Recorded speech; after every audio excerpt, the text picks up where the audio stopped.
I don't remember the day my biological parents gave me up. I was 6 days old. Too small to understand, too small to know, that my life had already been decided for me. I only know because of the paperwork. Hospital forms, BOXES checked. Signatures signed. No explanation. No apology. Just a decision that changed my life before I even took my first breath. My adoptive parents told me I was adopted when I was very young. They didn't treat it like a secret or like I was missing something. They told me gently, plainly, and with love. You didn't come from us, but you were always meant for us, my mom said. And for a long time, that was enough. My childhood wasn't perfect, but it was full. Full of scraped knees, late night talks, school projects, soccer practice, birthdays, sleepovers, small victories, and big failures. My dad never missed a recital or parent-teacher meeting.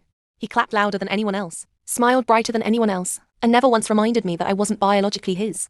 My mom noticed everything, the little moments that no one else sees. When I was nervous, lying, pretending I didn't care about something I actually did. She always knew. They were there for the boring days, the exhausting days, the days no one celebrates. They never asked for credit. They never demanded gratitude. They just stayed. That's what family felt like to me. For most of my life, I didn't think about my biological parents.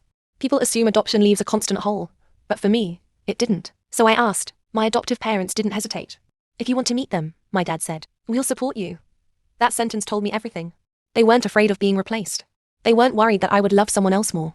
They only cared that I was okay. Meeting my biological parents felt surreal. We met at a cafe halfway between towns. They cried the moment they saw me. My biological mother hugged me like she'd known me forever. My biological father stared, memorizing every detail, as if trying to reclaim the years he had missed. They told me how hard it was to give me up, how scared they were, how they had thought about me. All the time. They asked what I studied, what I liked to do, what sports I played. Normal questions, but years too late. Like an interview happening decades too late. I left that meeting unchanged. Not angry. Not relieved. Just distant. College was harder than I expected. The workload, the pressure, the nights staring at the ceiling wondering if I belonged, if I was enough, if I had failed before I even started. Every time my adoptive parents were there. Texts reminding me to eat. Calls asking how I was sleeping. Quiet gestures that spoke louder than words. They never said, we sacrificed for you. They never kept score. They just stayed. That's what love looked like. Graduation came faster than I realized. Cap, gown, tickets mailed weeks in advance.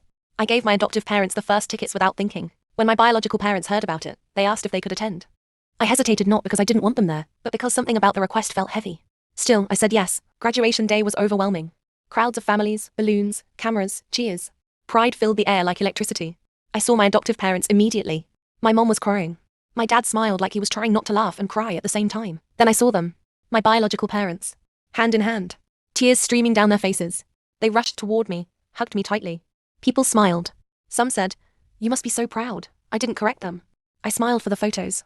Let it happen. But inside me, something felt wrong. Subscribe for part 2.